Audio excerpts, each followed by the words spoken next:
Welcome back to the Retire As You Desire show. Today's episode is all about saving money and why it's so important. Right now, it's really hard. Costs have been rising, food, gas, everything, insurance, everything's been quite astronomical ever since COVID happened. The good news is there are ways to still get ahead with your money and still have a great life. I'm going to share a story with you about someone who started saving early and how they became multi-millionaires into their 70s, but you have to play the long game. You have to have the right mindset.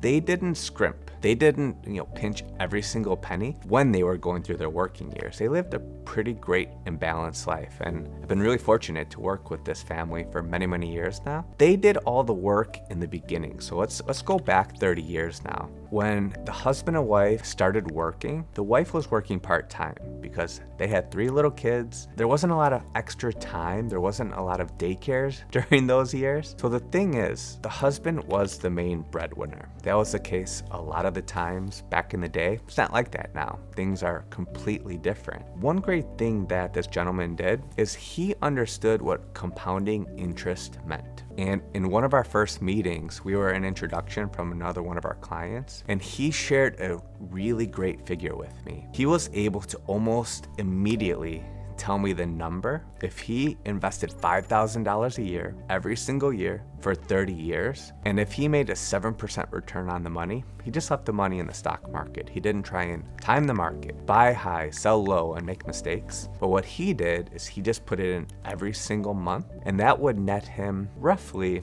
$540,000. That's just on a $5,000 investment for 30 years. He knew that if he could double or triple that, he was going to be able to become a millionaire, but better than that, multi-millionaire, just by letting his money do the work.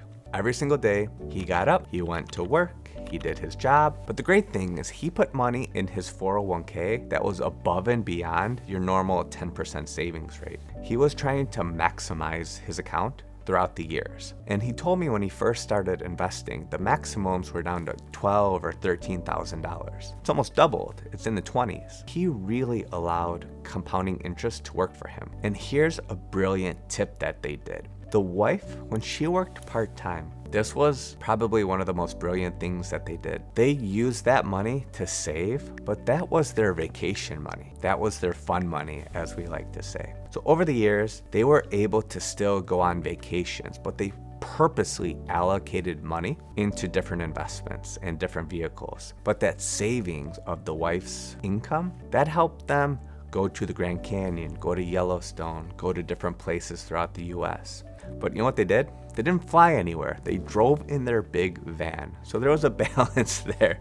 I remember them pulling up on the block after their vacations. They were very happy to get out of the van, but they were also very happy to have been able to have gone somewhere with their family and make those life-lasting long memories. Here's what they did on top of just their 401k. This gentleman was very intuitive about taxes. As soon as the Roth IRA became available, he said to himself, why don't we start investing in this? Because this can create tax-free income for the future. With the government just printing $10 trillion of money over the pandemic, rightfully so. We had really tough times. It was uncertain for all of us, business owners, for employees. Everyone didn't know what was going on. But when you have all this inflation, it's potentially going to lead to higher taxes. This gentleman knew many, many years ago, taxes are probably going to continue to go up slowly but surely. But in the environment that we're in now, I love seeing people put their money into tax-free vehicles rather than taxable, because the big difference between taxable now versus taxable later, we know what the tax rates are now. Essentially what your write-off amount's gonna be and how much you could save if you put money into the pre-tax dollars. But the thing is, 20, 30 years from now, especially if you're just starting out from a savings and investing standpoint,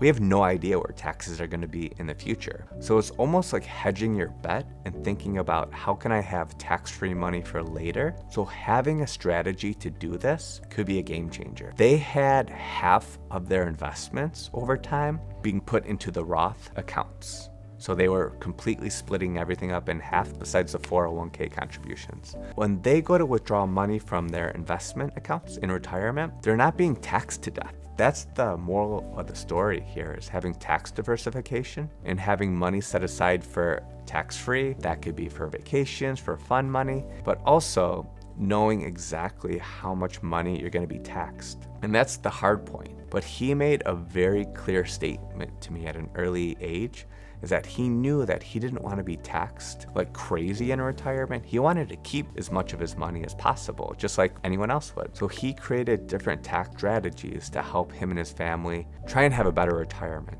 And here's another scenario of a client who really struggled in retirement because they just didn't understand how taxes were going to be actually played when they went to retire. So they retired with $1 million. It was a husband and wife, and they were 60 years old. This scenario is not the same as our first set of clients. And unfortunately, we no longer work with this couple, but they had almost $1 million when they retired. The thing is, they withdrew $150,000 the first year in retirement. The problem with this is this made all of their Social Security taxable up to 85%.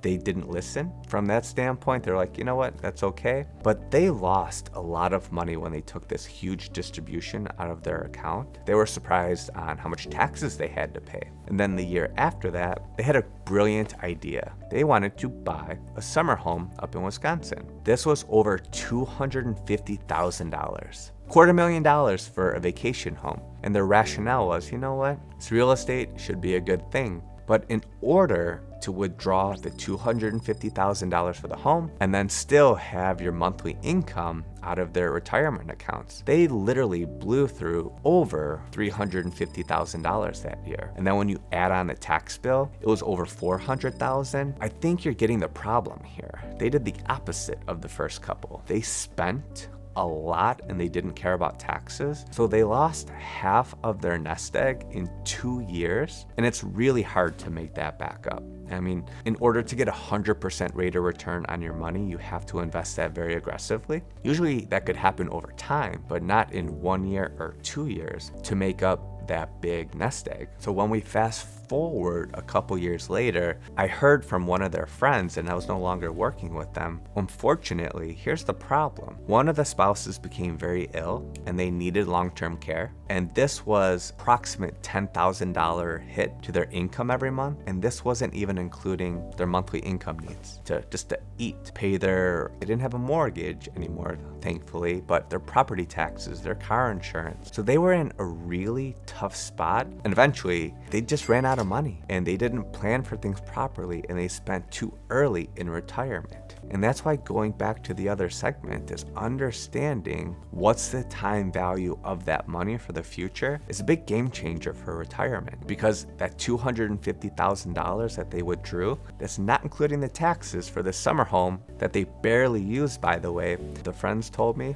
is that they wanted to buy this house just to impress the neighbors. Buying things for other people doesn't make sense, and they ended up losing all of their money because of the sickness, but because of this poor decision.